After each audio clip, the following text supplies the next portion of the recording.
तो hey guys, आज मैं आ चुका हूँ फिर से एक नए वीडियो के साथ। तो मेरे भाई, आज मैं एक बात बताने वाला हूँ आपको कि मेरे भाई, आप कोई भी काम करो ना, कोई भी काम शुरुआत करते हो तो भाई वो कठिन ही होने वाली है शुरुआत, है ना। तो इसीलिए बोलता हूँ मेरे भाई कि शुरुआत करो, बढ़िया है। ऐसे रील्स स्क्रॉल करने से अच्छा है कि मेरी तरह करना, फ़ोन को पकड़ना सीख जाओ मेरे भाई, ज़िंदगी सुधर जाएगी आपकी।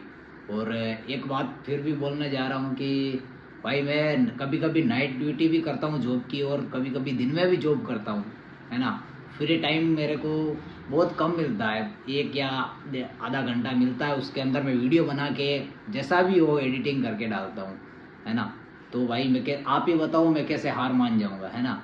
क्योंकि मुझे भाई कैमरा के सामने क्या बोलना है, वो कैमरा उठाते ही मेरे माइंड में ऑटोमेटिक आने लग जाता है ना। शर्म भी आती थी, लोगों का इफेक्ट्स कोई बोलता था ना, तो मुझे भाई दिल पे भी लगता था। लेकिन अब लोग क्या बोल रहा है, क्या नज़रिया है उनका, मुझे कोई फ़र्क नहीं पड़ता, फ़र्क पड़ना बंद हो चुका है ना।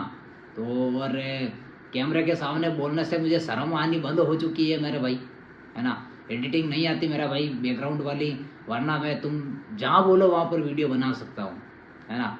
तो भाई आप ही बताओ कि मैं कैसे हार मान जाऊँगा भाई, है ना। जॉब के साथ मेरे भाई सोशल मीडिया चला रहा हूँ मैं। तो आज के लिए बस इतना ही, मिलते हैं नेक्स्ट वीडियो के साथ। और मेरा यूट्यूब का चैनल है मेरा भाई, IBF ड्रैगन, तो ज़रूर सब्सक्राइब करके जाना मेरा भाई, है ना। और